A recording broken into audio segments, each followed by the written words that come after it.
Update India TV, हर खबर सच्चाई की ओर। महाराष्ट्र प्रदेश सरपंच संघटनेच्या वतीने सेवाग्राम येथे आयोजित सरपंच प्रशासक चिंतन शिबिर संपन्न। सेवाग्राम येथे 15 मार्च 2026 ला अखिल महाराष्ट्र सरपंच संघटनेच्या वतीने शिबिर आयोजित करण्यात आले होते।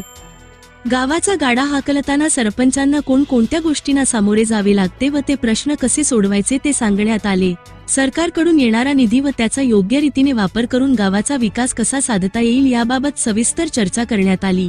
गावाची भौगोलिक स्थिती व त्या अनुषंगाने करावयाचे कामे ज्या योग्य विकास साधता येईल यावर चर्चा होऊन योग्य टिप्स देण्यात आल्या।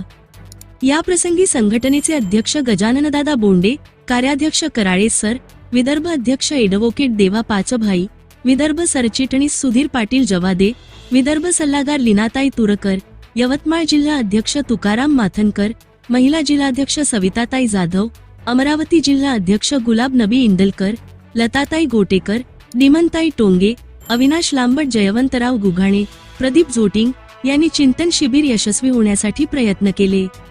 यावेळी सरपंचांना प्रशासक बनविण्यासाठी न्यायालयात जाणारे सरपंच दळवी साहेब यांचा सत्कार करण्यात आला। उपसंपादक रवींद्र राऊतसर सह खुशाल वानखडे।